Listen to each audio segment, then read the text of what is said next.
Hello there, music fans, and welcome back to the Real Music Observer. I'm Dave, observing real music in real time for real people like you and me.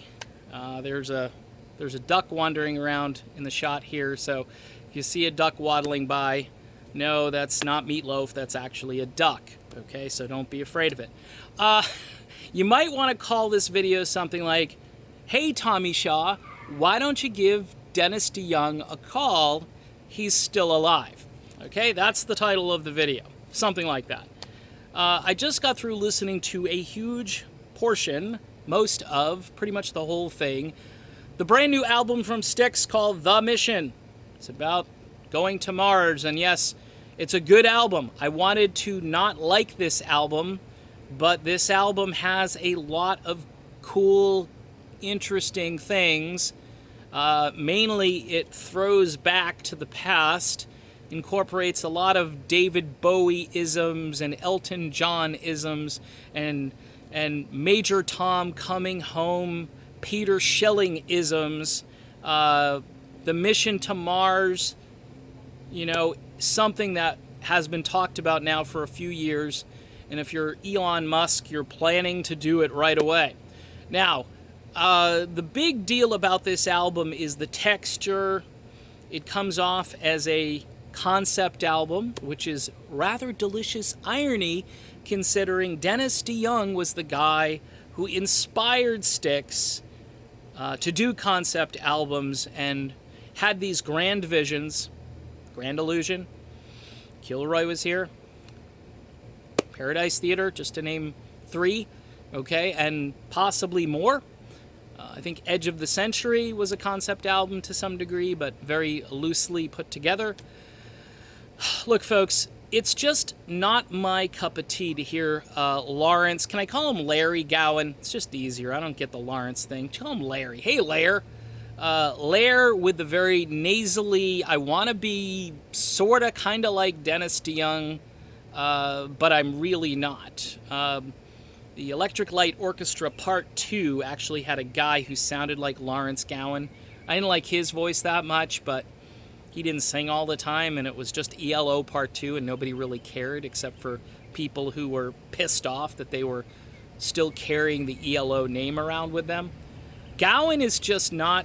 He's so different at times that when you're expecting the DeYoung part and you get the Gowan part, you're not saying, "Oh, well, that's the would have been Dennis part." It just doesn't work for me.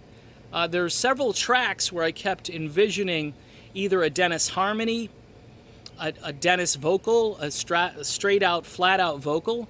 I mean, there were just a lot of parts of this album where I'm going, "Oh, imagine if Dennis had helped out with this, and imagine if he got involved with some of the writing, and maybe wrote a theme about why we needed to go to Mars, or what awaits us on Mars, or just something that tied this together even more, the current political and social climate in the United States and around the world." I know Dennis is planning... See, here's the thing.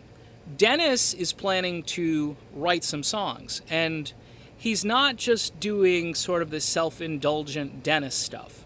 He's actually going to be writing with Jim Paterick. If you don't know who Jim is, I'll mention two titles, and then you can talk amongst yourselves. Eye of the Tiger, Hold On Loosely.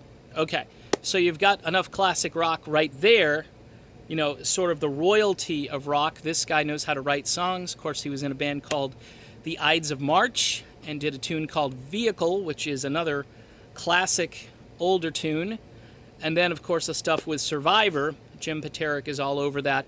And back in the day, back when I was in radio, a tune that was written or co-written with or by Jim Paterick was typically a big hit or extremely melodic, or it should have been a hit.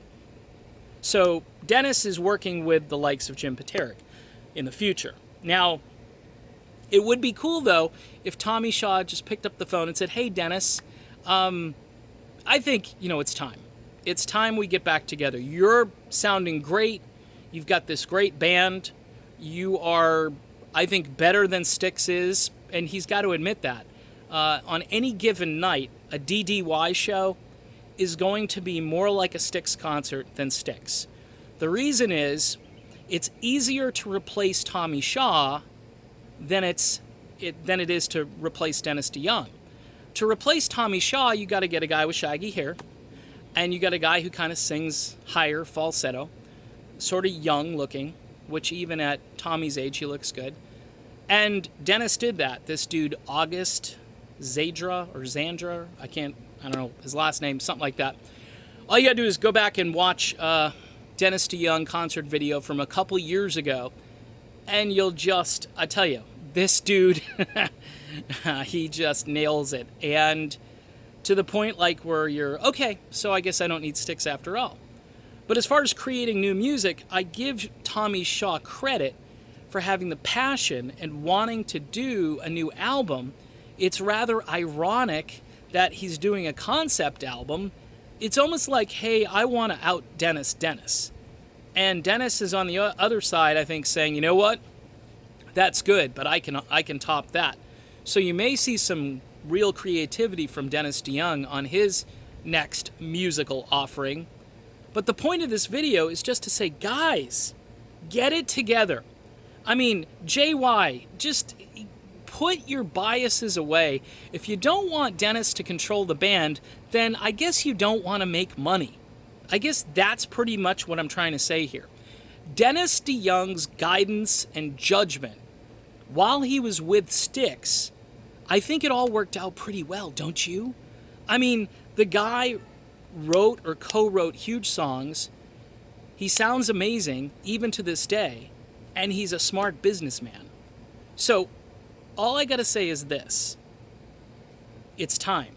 It's time to bring Dennis and Tommy back together. And that should be the real mission. I'm Dave, and this is the Real Music Observer. And we'll talk again soon.